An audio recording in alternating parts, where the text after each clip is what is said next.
Tungod sa kagustuhan nga mudako ang kargada sa akong bana. Day and night, nagatambay siya sa dakong bundo sa among uma. Maayong adlaw kanimo DJ Sam, ingon man sa imuhang mga viewers. Tawagan na lang ko Carmina. 36 anyos ko DJ Sam, dunay 5 ka mga anak ug usa ko ka single mom. Pero karon duna na ko'y partner. Kasado ko sa una na akong bana DJ Sam, pero humanasakpan ako siya nga dunay karelasyon. Kadto pag yung nagapapatad namo nga silingan og last 2. Ako na siyang gibuwagan. Minyo na pud siya DJ Sam ang iyang kabit. Ibiyaan pud niya ang iyang pamilya sama sa akong bana. Ambot lang og asa sila nang lupad sa akong bana karon. Asa silang espidnuha paingon. Ingon pa sila kung salbahis daw ang una nimong bana. Basin sa ikaduha, maayo na. Maong nakipagminyo ko sa akong ikaduhang bana karon nga tawgon na lang nato siya og Naldo. Wa pa mi kabaton og anak DJ Sam, tungod kay baguhay pa lang yud mi.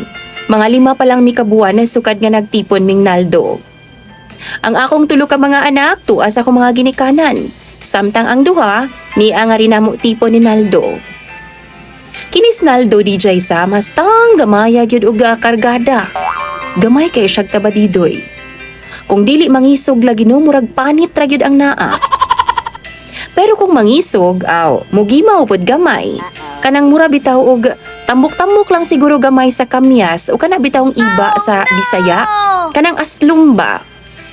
Kada bugno na mo sa kama DJ Sam, magsorry gyud na siya inighuman.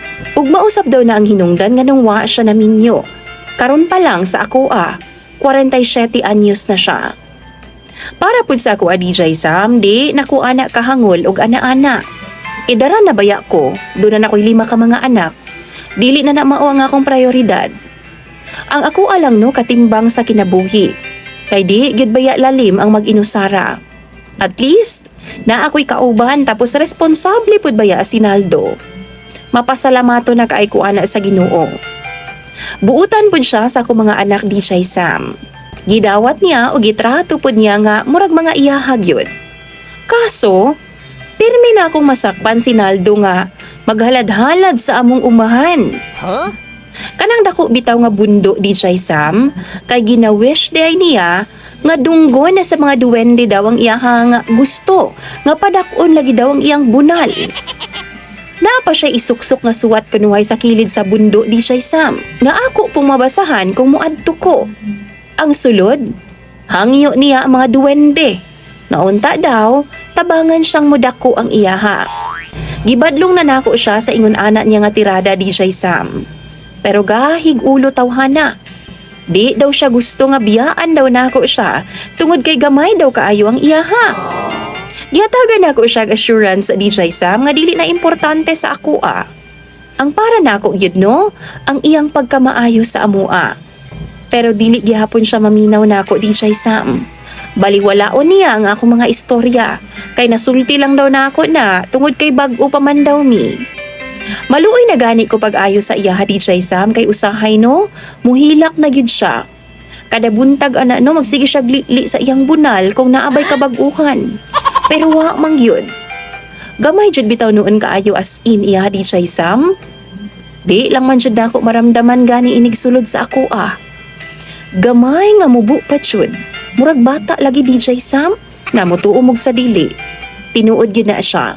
Makaingon gani ko no nga siguro igo-igo ra gyud pud nga gidesign siya para agianan mangihi siya. Pero wa na ako na ginapa-feel sa iya DJ Sam. Aron nga di siya maluoy og samot sa iyang kaugalingon. Ang kalagutan lang yun nako.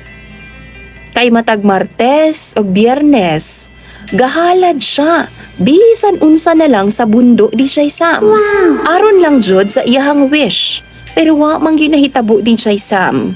Way kabag-uhan sa size sa iyang tabadidoy. Usahay gani no maghatag na siya cake nga buo. Kanang mga bugas or kanon nga mga lamion bitaw DJ Sam, ipasuwabe pa na niya didto sa bundo. Unya karon pa jud, nagtukod na gina siya payag duol didto. Kay didto pud siya matulog kay gaampo man siya DJ Sam.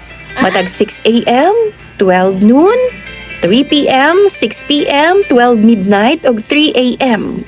Taas palagi siyag oras didto kaysa sa ako DJ Sam. Unya distansya ba ang among umano?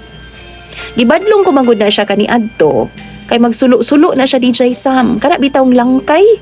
Muadto'y taon na siya gabalik-balik sa umanamo, gabiing dako kadlawon, kay para lang jud tumanon ang iyang ampu-ampu DJ Sam.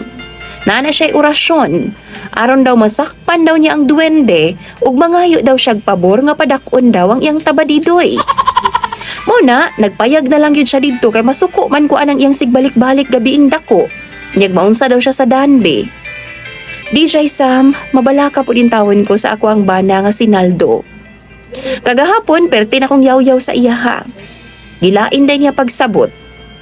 Gingnan ba naman ko niya nga, kung di kakahulat nga mudako ning ako uli na lang sas inyo ha. Balik lang pohon kung dako na ni. Naunsa naman in taon ning tawhana, oy mura naman og nayabag. Napuno lagi din taon ko DJ Sam, gikapoy nako sa pagpasabot sa iyaha nga dili lagi na importante sa ako Siya, ang iyang pagkasya ang importante nako DJ Sam. Katimbang sa kinabuhi. Usahay no kapuyon ko. Pero tungod kay gimahal na ako si Naldo, di pod ko gustong biyaan siya. Daubi kung kamo ang nasa kong sitwasyon, unsa man daw inyong buhaton? Biyaan na lang ba ninyo siya? Or magpuyo na lang pod ko kauban dito sa iyang payag-payag kung asa siya magampu-ampo? Suportahan na lang ba nako ang iyang kabuang? Mangutana ko sa inyo ha. Tinuod ba gyud ning duwende-duwende? Tinuod ba gyud ning giingon nila nga bundo-bundo o nuno sa punso ba na? Palihog lang ko daw mga viewers ni DJ Sam nga naay nahibaw-an. Tambagi daw ko ninyo sa comments section. Kay ako nang pambasahon inyong mga tambag. Imong sender DJ Sam nga gikapoy na gid intawon na sa akong bana nga si Naldo. Carmina.